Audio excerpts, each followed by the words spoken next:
Imposter syndrome. Everyone talks about it. Have you ever had it? Hey Brian, yeah, I definitely have. I've changed industries multiple times, so that's definitely happened there. And then also when you get promoted into a new role, whether you're managing people or things of that nature, definitely have had imposter syndrome. So I think it's a common thing in sales and really just business in general. And how does it manifest in you? What's your reaction to it, or how do you know you have it? Yeah, I mean, honestly, when I was selling power tools for almost a decade and I went to medical device, that's the one that pops in my head first. And just underestimating how complex healthcare and hospitals are to do anything and just kind of getting hit with the sledgehammer out of the gates. And then on top of that, the pandemic happened. And I really was like, when you're trying to go into a hospital having these clinical conversations, I didn't have the full clinical background. That's where I was like, man, what am I doing? Why am I here talking to doctors and nurses? I could be back in the same industry, climbing the ladder. You really start kind of questioning yourself. And it hurts the confidence too. I mean, it can definitely mess with the confidence. And when you don't have confidence in a sales role, that can lead to a lot of bad things as well. How did you get out of it or process it? Yeah, I think there's a few things that kind of help with me. I think coaching and mentorship was something that I definitely went to. I think as a salespreneur, you would say, you kind of look at yourself as an athlete and you constantly want to get better and improve. So I think coaches and mentors are a big thing that have helped me. Also, I think a lot of times, like for example, when I started posting on LinkedIn, I'm like was worrying about what other people think. But when I got over this hump of like really trying to not worry what other people think. Of course, I have people I want to emulate, I want to be like, and I respect, but like, I don't really care what other people think. I'm worried about what I'm trying to do and be successful. So post that stuff on LinkedIn, go ask for the next step with that prospect. So that was the big thing too. And I also started doing some things like visualizing my day, visualizing success in that role. And that was something that kind of built me up over time. So there was a few things, some are smaller, some are bigger, but those really stand out as far as how I kind of got over imposter syndrome. Yeah, I think it's a lot of people see it as a bad thing. I think it's a good thing because it's a signal that you're outside your comfort zone. Because nobody gets it, oh, this is my 15th year at this company doing the same role, and you wake up, I've got imposter syndrome. No, it's like the new job or the new role or a new client, and you're stepping out of your comfort zone. And people give it a fancy syndrome name, but I don't know if you saw Ryan Holiday's take on it, but his point of view was it's just narcissism. It's like that worrying about what other people think about your post on LinkedIn or your presentation at the hospital, or do I deserve to be in here talking to big important doctors? They're not thinking that. They don't care. They don't know us. They don't care. It's what they can do with what you do to add to their life. Like your post on LinkedIn, 80% will get value and like it. 5% will try and find something wrong with it or try and prove that they're smarter than you or better than you because that serves them. They don't care about us. No one's sitting around worrying about what Dustin's thinking or going to do next, right? Or me.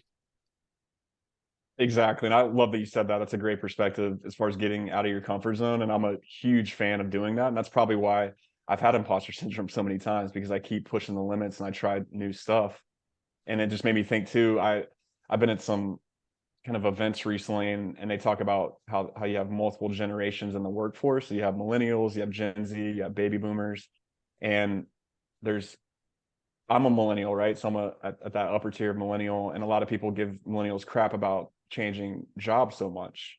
But someone said something interesting there, like baby boomers, right or wrong, let's say they have decade-long careers at certain companies, which is awesome. That's all great, and I mean you should be proud of that for sure. But then sometimes they'll harp on millennials moving jobs too much. But then someone said something, they were like, well, what if those millennials are actually more open to change and getting out of their comfort zone and trying new things and pushing themselves because they are open to hopping around because it's not easy to go to a new company or a new industry, a new role. It definitely gets you out of your comfort zone and it's a lot of change, but it just made me think of that. But I'm a huge believer in that. And that's probably why I have imposter syndrome more than most because I keep challenging myself to do new things. Yeah, because it seems like it's something new. You haven't built up your confidence or some level of confidence around it, whether it's public speaking or posting on social or going into another industry, which, let's face it, that's intimidating.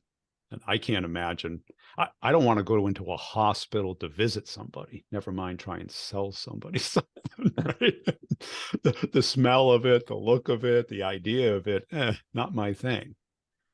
So I guess, how did you start to build up that confidence around it? Did you do anything proactively around it, or was it just osmosis, or Yeah, I mean, look, I mean, some of it definitely takes time. I mean, there is that part of it. Like the more experience you have, the more exposure? success, the more you put yourself out there, you kind of get used to that. You like seek that uncomfortableness sometimes. I mean, like I have a presentation later today and I'll probably get a little bit nervous right before speaking in front of 30 people, but it's good to have that, right? And keep getting out of your comfort zone. So I think time is a big part of it. I always use the new guy card. I use that as long as I could, and that would help me get conversations and learn more. You know, especially when I was talking to clinical folks or I went to staffing, which was new. I mean, I would just be straight up with them, like, hey, I have a lot of experience. I'm a very confident guy, but I'm also learning this. Like, would you be open to, sharing some of your perspective here? And a lot of times people react to that very positively, especially in person in a hospital, because people want to help the new person, right? So I would do some small things like that. And then I do something I know we talked about morning routine in the past, but part of my morning routine is I have these, I call them empowering statements, where it's just these positive statements that I say every single day. One of them is stop worrying what other people think. The other one is my personal brand will take things to the next level. It's basically like I know what the naysayers are saying. I know what's the naysayers in my head are saying. So if I say these statements every day, it helps me get over that imposter syndrome and just move forward. Like I don't, okay, hey, if I have a troll on LinkedIn or whatever, great, that's awesome. Or if someone's giving me crap because I only have 1 year of medical device experience, I don't really care, right? So I just say these statements daily as part of my morning routine, which also helps me kind of just get in the right mindset. And that's another thing too we can talk about, is the whole growth versus fixed mindset. I think that may be probably the biggest part of this too. Yeah, because it's essentially a belief, and they give it a name: imposter syndrome, meaning like you're in it, you can't get out of it, you were born this way. And it's like, no, you're just stretching a little bit. You've got some false beliefs that you either aren't ready, you don't deserve it, they're going to be worrying about me, thinking about me, judging me. And I saw something this week that really opened my mind up a little bit. Somebody did a post of, instead of focusing on 100%, focus on 85%. And what it did, and I kind of thought about it, because 100% you're never going to get. So why focus on it? It's an unattainable goal. 100% of your capacity, whatever it is, focus on 85, which is, a B, but it's a solid B. And the likelihood that you'll do 90%, I think, is higher, and you'll feel better doing 90% when you targeted 85. It's like your stretch goal. Yeah. And I like that mindset, that way of looking at it. Too many people, if it's not perfect, I'm not doing it. And that's a cop out. That's not a high standard. Yeah, you brought up some good points there, and it's actually a book I read recently. It's called Mindset. Go figure. Carol Dweck. I actually had the book right there. I Yeah. was looking at it, and it's just about growth versus fixed mindset. But she had an education background, and she talks a lot about that, because you actually find those people that were like straight A students don't always end up, quote unquote, the most successful business people. And why is that? And she talks about how part of it is because those people don't want to fail. They don't want to get out of their comfort zone, so they only do stuff that they know they can get straight A's in. Perfect. They're not going to go take some class that they think is going to be really challenging, because they know they may not get that. And that's where the whole growth versus fixed mindset thing is, which I think is important with imposter syndrome. Because if you think you can't do this, or you are worried about other people, or that you don't have enough experience, or you shouldn't really be doing this, and that's just like you already have a set path, like you're fixed that, oh, I can't do this because of XYZ, versus growth is like, I can make my own path, I can change things, I can do this. It's like if you get a C plus on a test is another example. The fixed mindset is going to point fingers at the teacher, say, I didn't get enough time to prepare for it. They asked questions that weren't part of the curriculum. This was completely unfair. Versus the growth person is gonna be like, you know what? I didn't really study properly. I dropped the ball.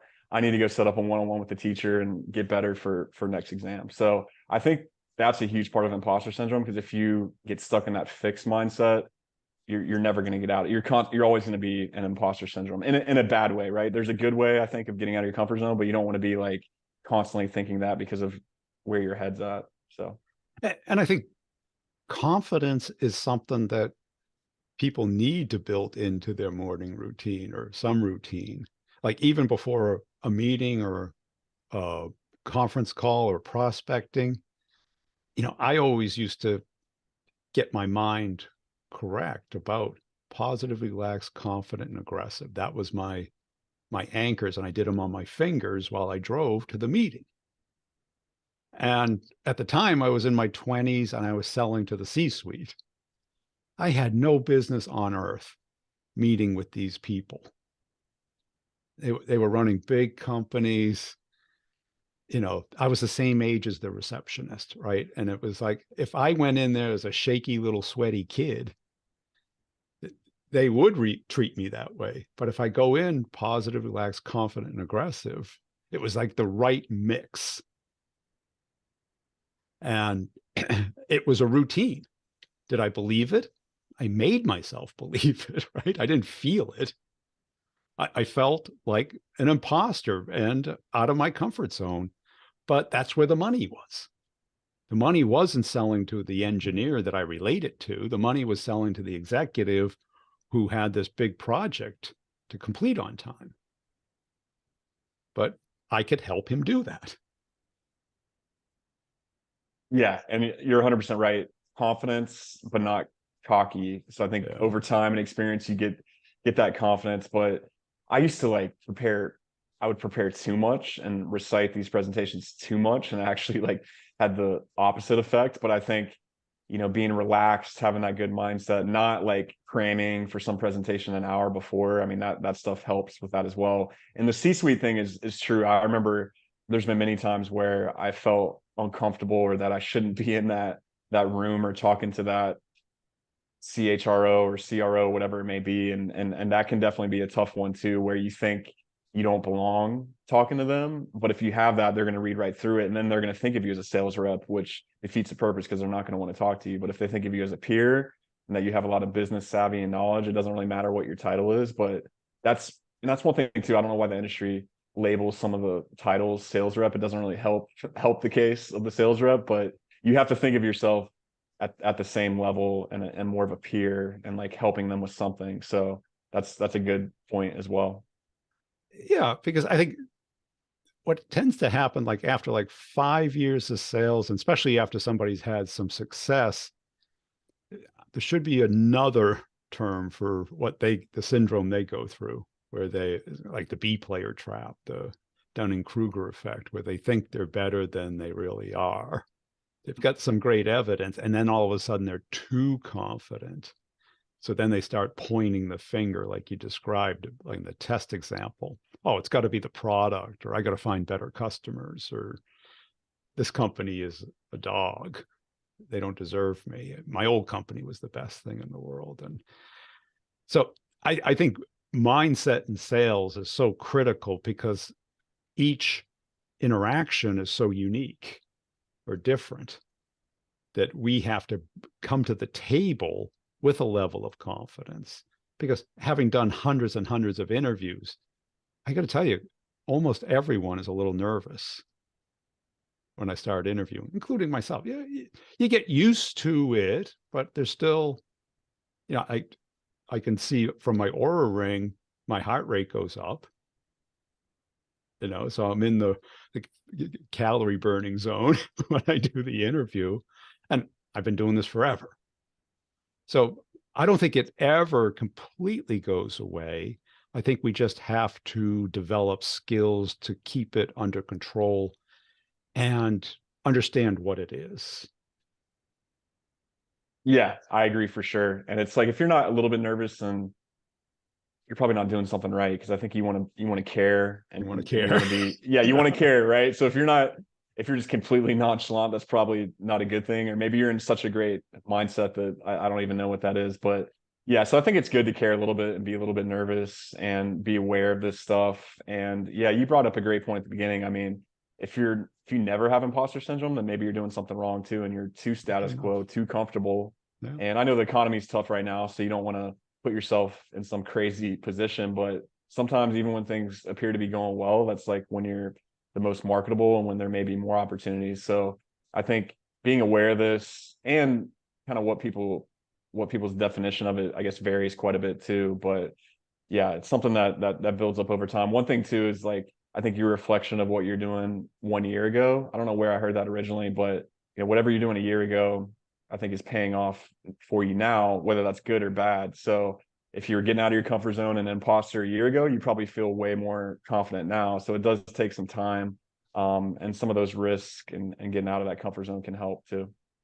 And I think what you described about, being a little self-deprecating, playing the new person card, I kind of used humor as a way to break the ice and have people open up.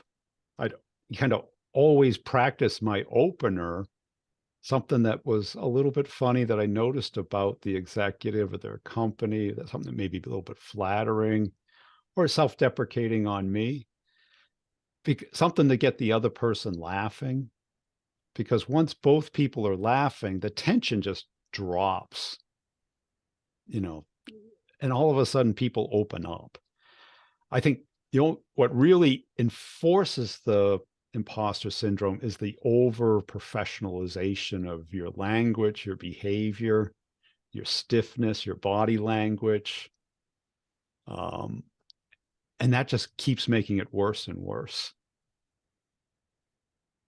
Yeah, like you're trying to use buzzwords and all these acronyms and abbreviations, and especially if you're talking to C-suite, you probably want to use some of that to like sound like you're clever and smart and know what you're talking about. But yeah, I think you got to have those icebreakers at the beginning, right? So for me, I changed industries and roles, and now I'm like doing an entrepreneur thing. But it's a pretty interesting story. So people, I want to hear their story, obviously, right? Get them talking, but a lot of times they want to hear my story and like, how did all this? You had a lot of changes going on, but it's, you turn it into a positive. So I think you have to break the ice at the beginning for sure. And I would do that playing the new card, and I continue to have the new card. So I guess I keep doing this imposter syndrome thing, but that's been a good one for me. But I think the funny thing too, and just being like a real person having a conversation versus like some strict, like whatever cadence process you have from your company, like trying to ask them like 25 discovery questions. I mean, that's never going to help, right?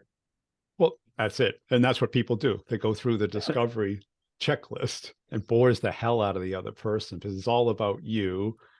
It really, most of those things before you go in just by doing some internet research.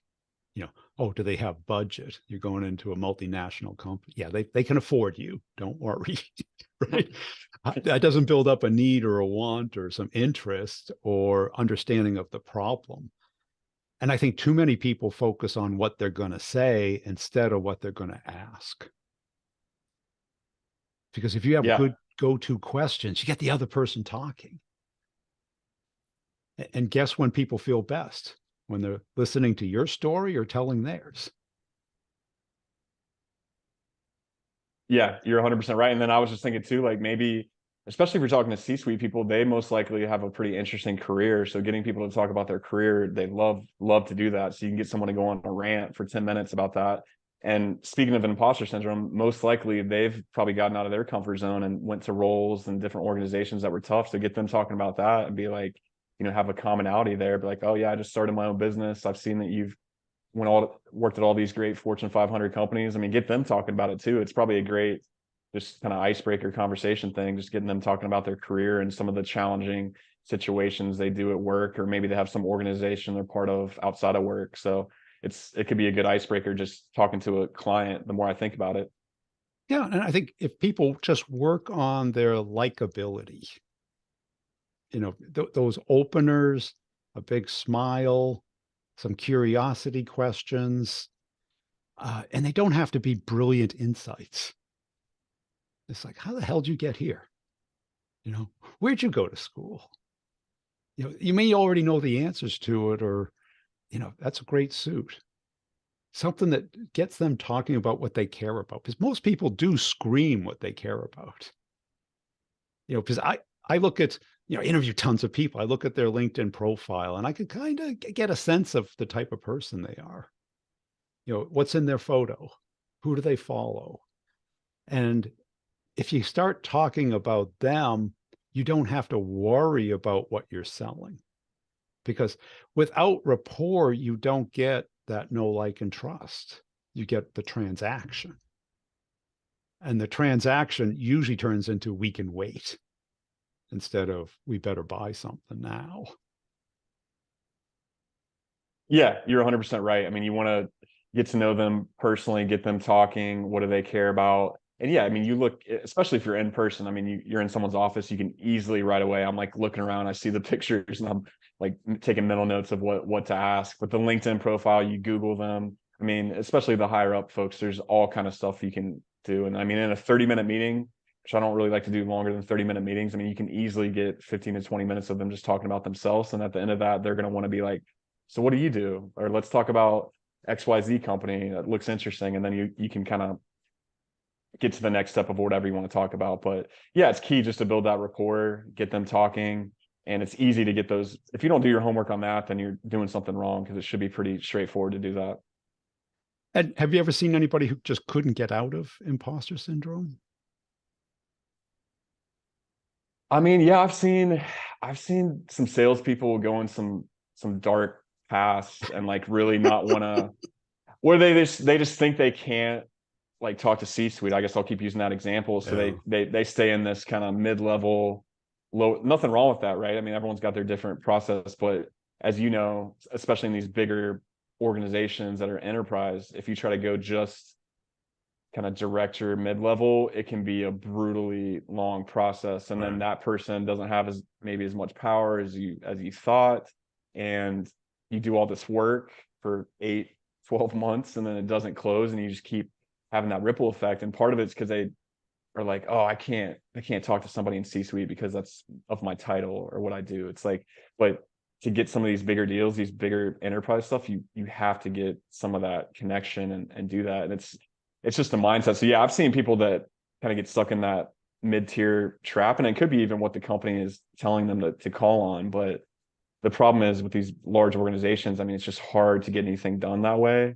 And it's like a group decision. There's so many people involved. And if you don't have somebody high up that like can kind of push the envelope, it can be really challenging. So I was always a mix of like I wouldn't say I was 100% top down. I would have people at the top, but I'd also work in the middle to have a lot of people on my side because they're like the users. But yeah, I've seen some people just get stuck in that middle, and then it probably just they keep getting defeated and they kind of give up at some point.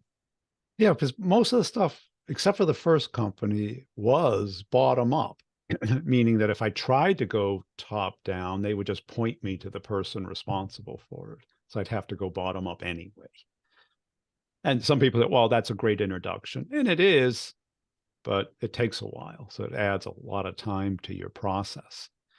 And I very quickly learned if you don't work your way up, the deals either become really small or really slow. Neither one is the thing you want.